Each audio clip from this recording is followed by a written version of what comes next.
Hi, Disability History. It's Tuesday, January 10th, and here we are on Module 4 already. The semester's probably halfway over already. So, Module 4, Families and Disability in Modern America. Everything is due Friday, January 13th at 11:59 p.m. What we will learn in this module, learning objectives. First, we're going to learn about the experiences of disability in the 20th century, particularly in family and community settings. In fact, that's the real goal of this whole unit. The overarching theme of the unit is the way in which 20th century families understood and responded to disabilities. So we're moving a little bit more into the modern period and also focusing particularly on families. Mostly in the early 20th century, so that's about 1900 and 1960s. Due for this module on Friday, January 13th at 11:59 p.m.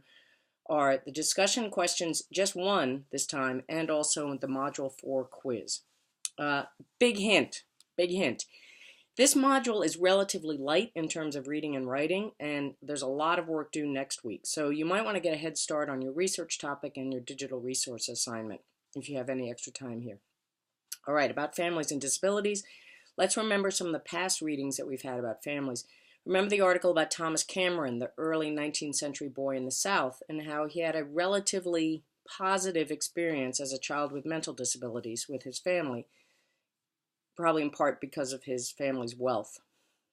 Second, the asylum movement, which did the opposite of what Thomas Cameron's family did for him, which was isolate people and put them into situations where they would be isolated from the community, ostensibly for them to be improved, but in general, usually neglected and abused.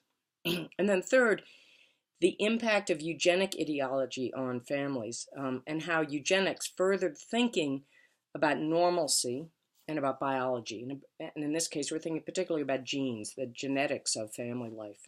So those are three ways in which we've seen disability impact families so far. And in this module, Module 4, we're going to look at the ways that 20th century families responded to disability. And here's a spoiler alert. It would be really nice if things got better, but they don't. And you'll see that the situation for people with disabilities really remains quite restricted and abusive through most of the 20th century. Families continue to wrestle with the tensions between social norms and family affection, but the law remains strongly behind social norms. And we see this most strikingly in the article called Martyred Mothers and Merciful Fathers, and also in the very tragic case of Rosemary Kennedy. But there are some moments of resistance and an emerging ethic of civil rights that we see in this unit, and you'll see this in Catherine Castle's article, Nice Average Americans, about post-Second World War families that organized to address the needs of their children with intellectual disabilities.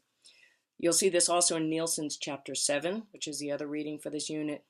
We Don't Want Tinned Cups, laying the groundwork for disability civil rights. So we're beginning to see sparks of the emerging modern civil rights movement for disabilities and social justice organizing, and we'll see this more in the next and last module where we really get into civil rights issues. So have a good week and get started on those projects.